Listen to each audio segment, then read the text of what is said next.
नमस्कार दोस्तों, कैसे आप लोग। आशा करते हैं कि आप लोग अच्छे होंगे और अच्छे से पढ़ाई कर रहे होंगे। हम लोगों ने जो ट्वेल्थ का जो इतिहास जो चैप्टर शुरू किए थे, 10वां चैप्टर, उसको हम लोग आगे कंटिन्यू करते हैं। उपनिवेशवाद चैप्टर था। इसमें अभी तक हम लोग क्या-क्या पढ़ चुके हैं, तो आप लोग को याद होगा उपनिवेशवाद का अर्थ पढ़ चुके हैं कि उपनिवेशवाद क्या होता है, इसके बारे में। उपनिवेश भारत भारत उपनिवेश क्यों बना? भारत उपनिवेश क्यों बना? उसके बाद हम लोग पढ़े थे कि ग्रामीण समाज पर उपनिवेश का क्या प्रभाव पड़ा, ठीक है। प्रभाव के बारे में बात किए थे। आगे जो हम लोग बात किए थे वो बात किए थे संथाल विद्रोह के बारे में, कृषि का वाणिज्यीकरण, कृषि का व्यवसायीकरण,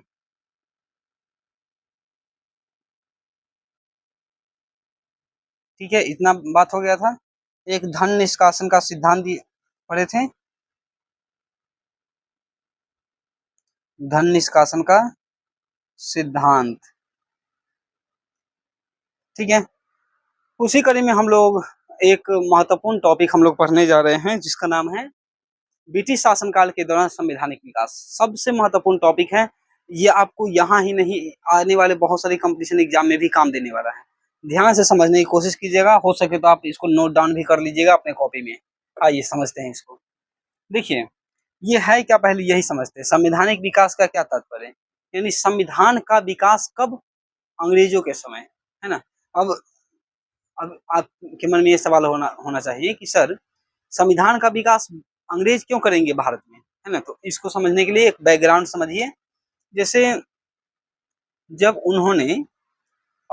ईस्ट इंडिया कंपनी ब्रिटेन से भारत व्यापार करने आई, तो आपको याद होगा कि उनको मौका मिल गया कि औरंगजेब का शासन समाप्त हो चुका था।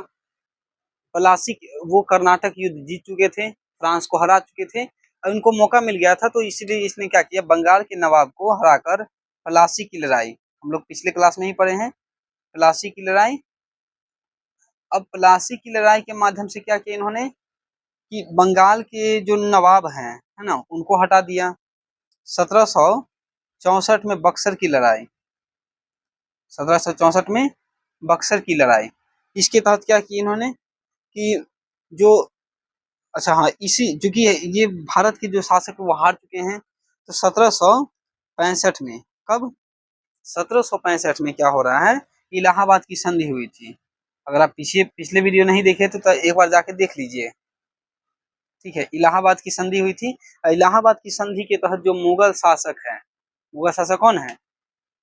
जो मुगल शासक है, एक सेकेंड,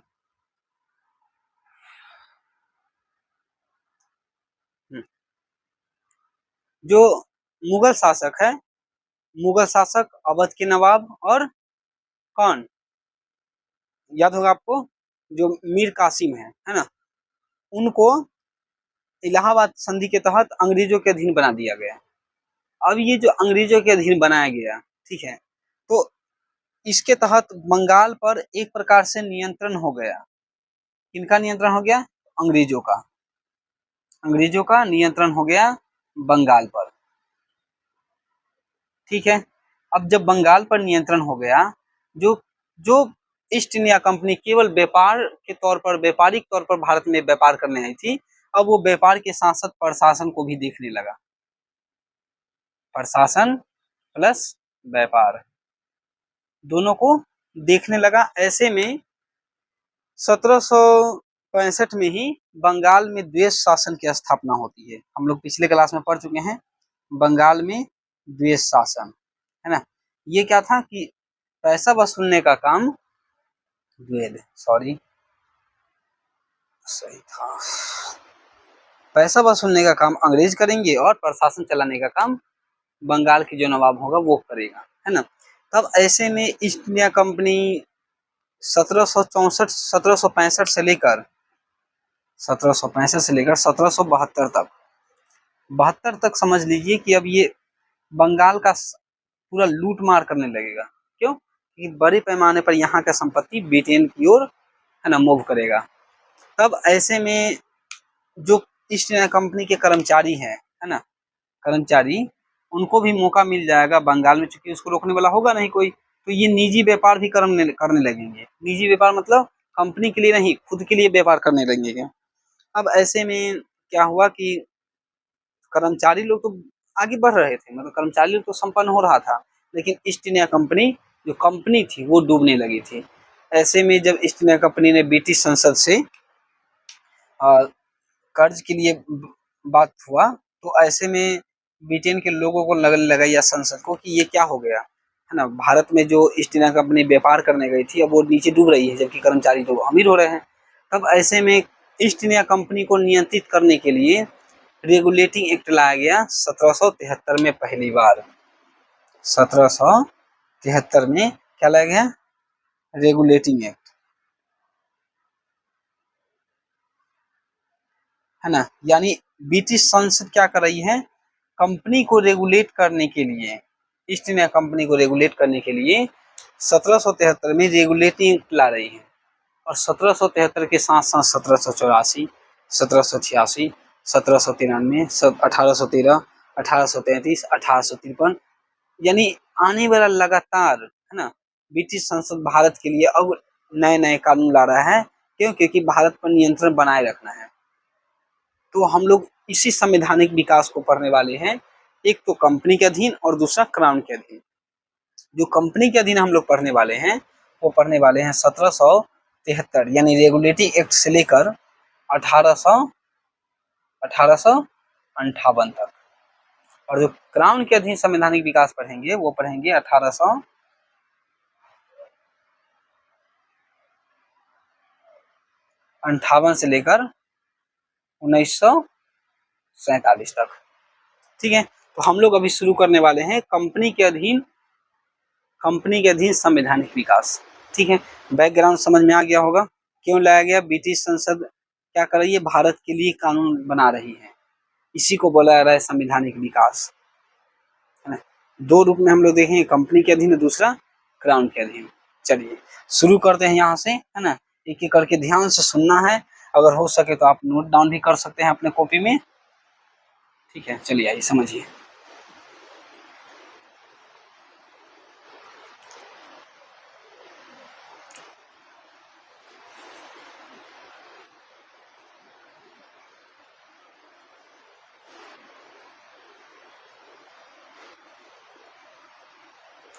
देखिए हम लोग कौन कौन से पढ़ेंगे संवैधानिक विकास, तो उसको एक बार देख लेते हैं। पहला हम लोग पढ़ेंगे 1773 का रेगुलेटिंग एक्ट, दूसरा पढ़ेंगे 1786 का एक अधिनियम, 1793 का चार्टर एक्ट। अगला जो पढ़ने वाले हैं वो है 1813 का चार्टर एक्ट, 1833 का चार्टर एक्ट और एक 1853 का अधिनियम, है ना। इतना भी हम लोग पढ़ने वाले हैं। ये जो है ये है कंपनी के अधीन शासन व्यवस्था या संवैधानिक विकास। ठीक है, चलिए समझते हैं। 1773 रेगुलेटिंग एक्ट, ध्यान से सुनिएगा। मैंने अभी एक बात बताया कि ब्रिटिश संसद, ठीक है, ब्रिटिश संसद भारत के लिए यानी ईस्ट इंडिया कंपनी को रेगुलेट करने के लिए ब्रिटिश संसद क्या कर रहे हैं? कानून बना रही है ना।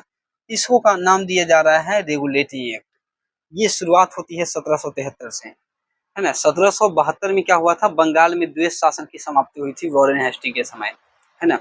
तो ऐसे में ईस्ट इंडिया कंपनी को रेगुलेट करने के लिए कि इन्होंने कर्ज की मांग किया था, जबकि ये व्यापार करने आया था और प्रशासन को भी चला रहा था। तो ऐसे में ब्रिटिश संसद को लगने लगा कि हम ईस्ट इंडिया कंपनी को नियंत्रण करेंगे तो क्या होगा? हम ईस्ट इंडिया कंपनी के माध्यम से भारत को नियंत्रण करेंगे। अगर जो बच्चे विश्व इतिहास को थोड़ा समझ रखते होंगे, ये वो दौर है या ये वो समय है जब अमेरिका यानी उत्तरी अमेरिका में स्वतंत्रता संग्राम चल रही है ना। अमेरिकी स्वतंत्रता संग्राम चल रही है और अमेरिका में किसका उपनिवेश है, अमेरिका किसका उपनिवेश है, ब्रिटेन का। तो अब ऐसे में लग रहा है ब्रिटेन वाले को कि अगर ये अमेरिका उपनिवेश हाथ से निकल जाता है तो कोई दूसरा उपनिवेश होना चाहिए ताकि हम कच्चा माल प्राप्त कर सके और बेचने के लिए बाजार की आवश्यकता हो, है ना, हम अपनी आवश्यकता की पूर्ति कर सके। तो ब्रिटिश संसद को लगने लगा कि हम अब क्यों ना भारत पर नियंत्रण किया जाए ईस्ट इंडिया कंपनी के माध्यम से, है ना, क्योंकि अमेरिका लगभग स्वतंत्र होने वाला था, ठीक है, यहाँ संग्राम चल रहा था, स्वतंत्रता संग्राम आंदोलन, है ना, स्वतंत्रता के लिए। तब ऐसे में इन्होंने 1773 में ब्रिटिश संसद ने भारत के लिए रेगुलेटिंग एक्ट लाया। क्या क्या अधिनियम है उसको याद रखना है, हो सके तो आप इसको ऐसे उतार भी सकते हैं साथ में, है ना। अभी जो हम लोग इसके जो भी अधिनियम के प्रावधान देखेंगे तो आप उसको लिख भी सकते हैं। चलिए ध्यान से समझिए। देखिए 1773 का जो अधिनियम है उसका नाम है रेगुलेटिंग एक्ट। रेगुलेट नाम क्यों पड़ा है, रेगुलेटिंग एक्ट नाम क्यों पड़ा, कंपनी ईस्ट इंडिया कंपनी को रेगुलेट करने के लिए रेगुलेटिंग एक्ट नाम पड़ा है इसका, है ना। चलिए ध्यान से सुनिएगा। रेगुलेटिंग एक्ट के प्रावधान क्या थे, तो इसके प्रावधान ऐसे समझिए कि पहले तो ये समझना है कि भारत में उस समय तीन, है ना, तीन मेन समझ लीजिए कि क्षेत्र हुआ करता था। पहला बंगाल, दूसरा बम्बई और तीसरा मद्रास। और चूंकि तीनों पर यहाँ भी गवर्नर हुआ करता था, यहाँ भी गवर्नर हुआ करता था, यहाँ भी गवर्नर हुआ करता था, है ना। तो इस रेगुलेटिंग एक्ट के तहत कहा गया कि जो गवर्नर है, बंगाल के गवर्नर, खासकर बंगाल का गवर्नर, उनको गवर्नर जनरल बना दिया जाए, गवर्नर जनरल बनाया जाए, है ना। या रेगुलेटिंग एक्ट के तहत बंगाल के गवर्नर को गवर्नर जनरल बना दिया गया, यानी अब इसको गवर्नर नहीं गवर्नर जनरल कहा जाएगा। और इसके तहत क्या होगा कि बम्बई और मद्रास इसके अधीन आ जाएंगे, है ना। पहला काम ये किया गया कि कोई तो एक केंद्रीय शक्ति हो ताकि हम क्या कर सके, इन पर नियंत्रण रख सके, यानी जो भारत को हम जीत रहे हैं तो कोई तो नियंत्रण करने के लिए एक शक्ति हो ना, है ना। तो गवर्नर जनरल, पहला गवर्नर जनरल कौन था बंगाल का, ये सवाल पूछा जाता है क्योंकि उस समय वॉरेन हेस्टिंग था, वॉरेन हेस्टिंग, ये बंगाल के प्रथम गवर्नर जनरल बनते, है ना। यहाँ तक समझ में आ रही होगी। तो ये बंगाल का गवर्नर जनरल, यानी एक प्रावधान तो ये हुआ। दूसरा प्रावधान के तहत कहा गया कि जो, अच्छा कहा क्या गया, पहली बार ऐसा हो रहा है कि ब्रिटिश संसद, ब्रिटिश संसद, इसको मिटाता हूँ, ब्रिटिश संसद भारत के लिए कानून बना रही है, भारत के मामलों में हस्तक्षेप कर रही है, पहली बार ऐसा हो रहा है ना। ब्रिटिश संसद भारत के मामलों में हस्तक्षेप किए, ठीक है, भारत के मामलों में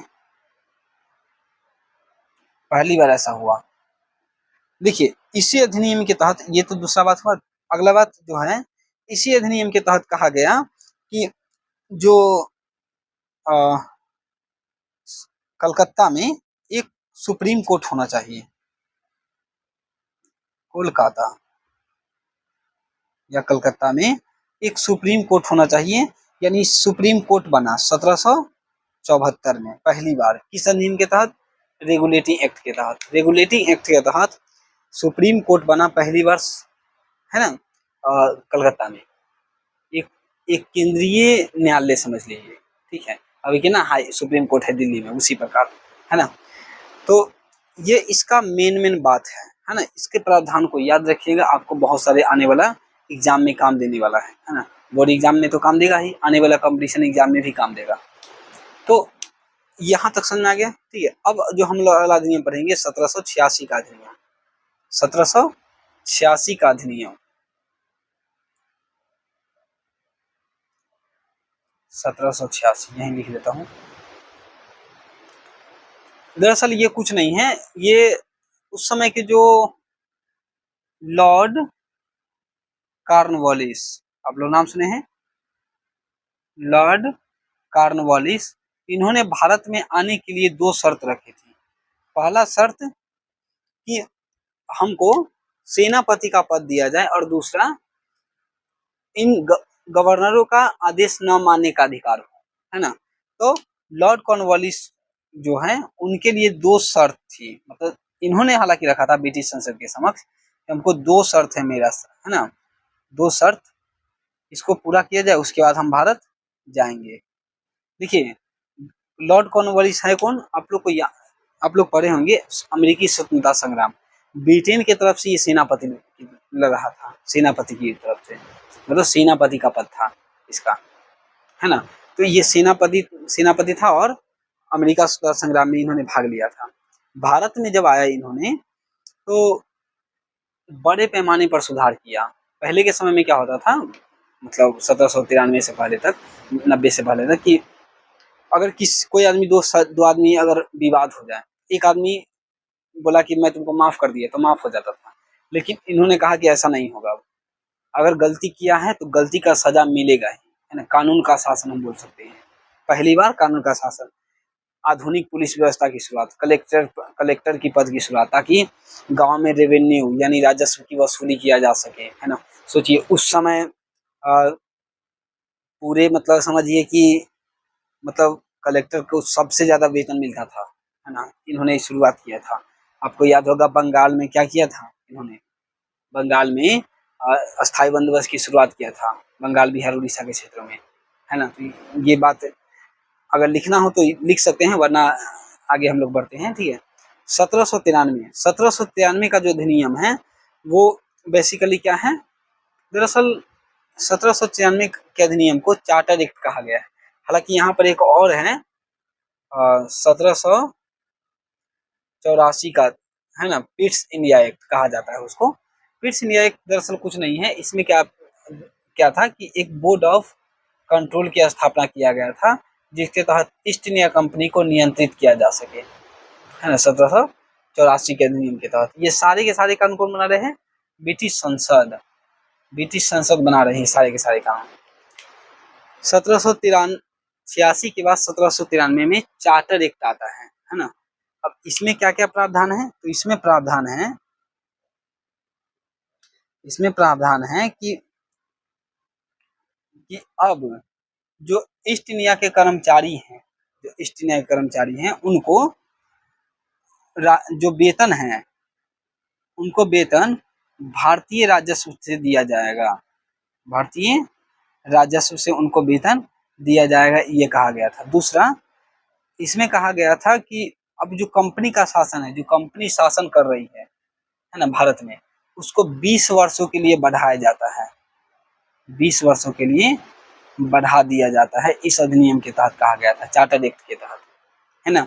चार्टर एक्ट के तहत क्या कहा गया था कि जो कंपनी का शासन है, ठीक है, जो कंपनी का शासन है उसको 20 वर्षों के लिए बढ़ा दिया जाता है, यानी अब 20 वर्षों के लिए एकाधिकार बना रहेगा, कंपनी का शासन एकाधिकार बना रहेगा। संसद, ये कौन सा सर, ब्रिटिश संसद, और दूसरा भारत। इसमें क्या कहा गया था कि ईस्ट इंडिया कंपनी को 20 वर्षों के लिए, है ना, शासन व्यवस्था को बढ़ाया जाता है। बस इसमें 2 ही बात इंपॉर्टेंट है ना। अब 1813 का, है ना, चार्टर एक्ट आता है। 1813 का जो चार्टर एक्ट है बहुत इंपॉर्टेंट है, समझिए इसको। इस चार्टर एक्ट के तहत जो कंपनी, जो केवल ईस्ट इंडिया कंपनी ही भारत में व्यापार कर रही थी, क्योंकि ब्रिटेन में बड़े पैमाने पर औद्योगिक क्रांति हो चुका था या हो रहा था, तब ऐसे में अदर कंपनी, जो अन्य कंपनी थी, वो मांग कर रही थी कि हमको भी वहाँ भारत में व्यापार करने दिया जाए। तो 1813 का चार्टर एक्ट आता है, और इस चार्टर एक्ट के तहत जो ईस्ट इंडिया कंपनी है उसके एकाधिकार को समाप्त कर दिया जाता है, उसके एकाधिकार को समाप्त कर दिया जाता है। लेकिन 2 चीज को छोड़कर, एक चीनी व्यापार और दूसरा चीन के साथ व्यापार, है ना।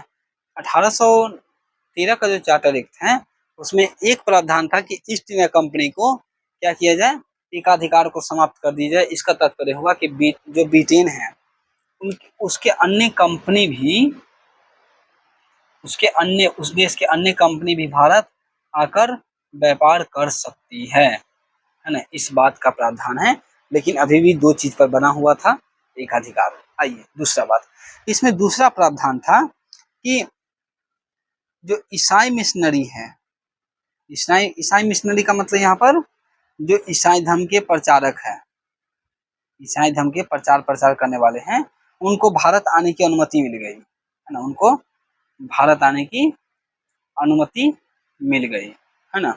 और इस अधिनियम के तहत कहा गया था कि जो ईस्ट इंडिया कंपनी है वो प्रति वर्ष शिक्षा पर 1 लाख रुपया खर्च करेगी है ना। यानी भारत में शिक्षा पर प्रतिवर्ष company east India company 1 lakh रुपया खर्च करने की बात हुई थी है ना। लेकिन ईस्ट इंडिया कंपनी इस बात में ही विवाद में फंसा रहा कि हम भारतीय परंपरा में शिक्षा दें या हम अंग्रेजी शिक्षा दें। 1835 तक, जब तक मैकाले समिति का गठन नहीं हो जाता है तब तक ये विवाद बना ही रहा, 1 रुपया भी खर्च नहीं हो पाया है ना। तो ये रहा 1813 का चार्टर एक्ट का प्रावधान। 3 प्रावधान क्या क्या है? ईस्ट इंडिया कंपनी के अधिकार को समाप्त कर दिया गया, ईसाई मिशनरी को भारत आने की अनुमति दिया गया, जो ईस्ट इंडिया कंपनी है उसको कहा गया कि भारत में वो प्रतिवर्ष शिक्षा पर 1 लाख रुपया खर्च करेगी है ना। चलिए अब जो अगला है, और एक और बात था, वो था जो कंपनी के शासन है उसको 20 वर्षों के लिए बढ़ा दिया जाए। यहाँ पर भी बढ़ाया गया तो यहाँ पर भी बढ़ाया गया 20 वर्षों के लिए, ठीक है। यानी कंपनी के जो शासन व्यवस्था है उसको अब 20 वर्षों के लिए और बढ़ाया जाएगा, यानी 1813 के बाद 1833 का चार्टर एक्ट, इसका भी नाम चार्टर एक्ट है। क्या क्या प्रावधान है ध्यान से सुनिएगा। 1833 का चार्टर एक्ट।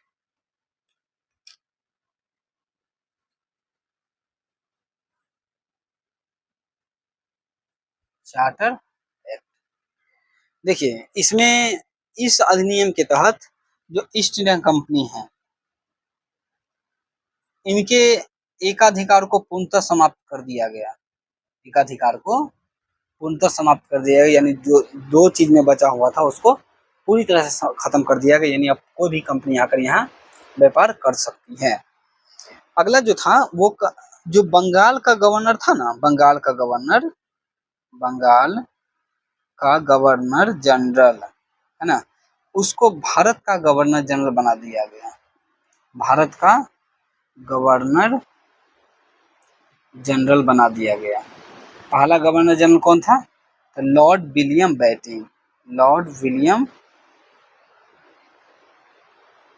बैटिंग है ना। आपको याद होगा कि जब सती प्रथा का अंत हुआ था तो इसी के समय हुआ था है ना, लॉर्ड विलियम बैटिंग।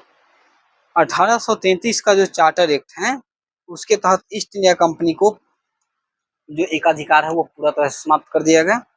बंगाल का गवर्नर जनरल को भारत का गवर्नर जनरल बना दिया गया, और लॉर्ड विलियम बैटिंग प्रथम गवर्नर जनरल हैं। कब का?